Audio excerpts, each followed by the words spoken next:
প্রিয় দর্শক শ্রোতা, আসসালামু আলাইকুম ওয়া রাহমাতুল্লাহি ওয়া বারাকাতুহু। আজ আমরা শুনব সন্ত্রাস ও সন্ত্রাস দমন সম্পর্কে। আল্লাহ পাক কি বলেছেন, পাক মজিদ আল্লাহ পাক কি বলেছেন এ সম্পর্কে, এবং নবী সাল্লাল্লাহু আলাইহি ওয়াসাল্লাম কি বলেছেন সেটা আমরা জানব। আল্লাহ তাআলা কারোর উপর জুলুম করেন না।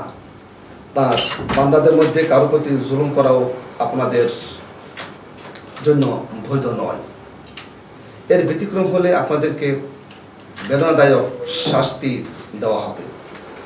আর আল্লাহ তাআলা জুলুমকারীদেরকে পছন্দ করেন না। হে দয়াময়ের বান্দাগণ, আপনারা জমিনের মধ্যে ফিতনা ফাসাদ করবেন না, কেননা আল্লাহ তাআলা ফিতনা ফাসাদ সৃষ্টিকারীদের জন্য দুনিয়ায় লাঞ্ছনা ও আখিরাতে কঠোর শাস্তির ব্যবস্থা রেখেছেন।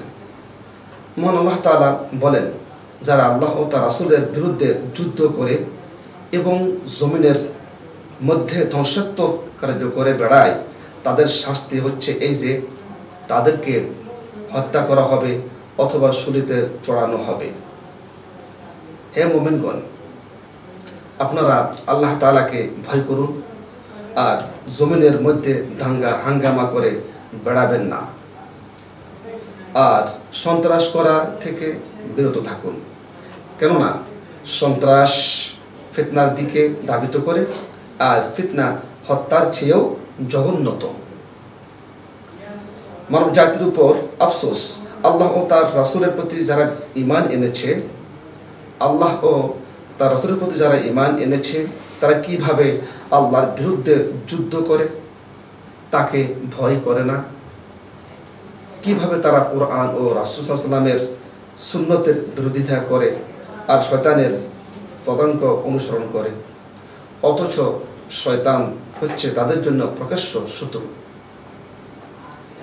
হে আল্লাহর বান্দাগণ, আপনাদের জীবন শেষ হয়ে যাবে, কিন্তু আপনাদের আমল বাকি থাকবে। তাই এমন আমল করুন যা আপনাদেরকে কষ্টদায়ক আযাব থেকে রেহাই দেবে, জাহান্নামের দিকে টেনে নেয় এমন পাপ কাজ থেকে দূরে থাকুন। জমিনের মধ্যে ফিতনা ফাসাদ করবেন না। চিন্তা করুন, ভেবে দেখুন, কোথায় ফেরাউন, কোথায় হামান, কোথায় আবু জাহেল, আর তারাই বা কোথায় যারা দেশে সীমা লঙ্ঘন করেছিল এবং সেখানে অনেক অশান্তি সৃষ্টি করেছিল, অতঃপর আল্লাহ তাআলা তাদেরকে কঠোরভাবে পাকড়াও করেছেন, কঠোর শাস্তি দিয়েছেন। হে মুসলমান ভাই, কোন মুসলমানের জন্য চুরি করা, লুটতরাজ বা সন্ত্রাস করা অথবা মানুষের উপর অত্যাচার করা বৈধ নয়। হাদিস শরীফে এসেছে, রাসূলুল্লাহ সাল্লাল্লাহু আলাইহি ওয়াসাল্লাম বলেছেন, যে ব্যক্তি সন্ত্রাস বা লুটতরাজ ও ডাকাতি করবে সে আমার দলভুক্ত নয়। অন্য হাদিসে আবু হুরায়রা রাদিয়াল্লাহু আনহু থেকে বর্ণিত হয়েছে, রাসূলুল্লাহ সাল্লাল্লাহু আলাইহি ওয়াসাল্লাম বলেছেন, জেনাকারী পূর্ণ মুমিন থাকা অবস্থায় জেনায় লিপ্ত হতে পারে না। এভাবে শরাবখোর পূর্ণ মুমিন থাকা অবস্থায় শরাব পান করতে পারে না। তদরূপ চোর পূর্ণ মুমিন থাকা অবস্থায় চুরি করতে পারে না। এইভাবেই কোনো ব্যক্তি পূর্ণ মুমিন থাকা অবস্থায় সর্বসমক্ষে প্রকাশ্য দিবালোকে ডাকাতি করতে পারে না। অর্থাৎ উল্লিখিত কার্যাদি একজন পূর্ণ মুমিনের জন্য বাঞ্ছনীয় নয়। হে আল্লাহর বান্দাগণ, আপনারা সত্যবাদীদের এবং মুমিনদের সঙ্গ হয়ে থাকুন, আর আপনারা খেয়ানতকারী ও ফিতনা ফাসাদ সৃষ্টিকারীদের সাথী হবেন না। পাপ ও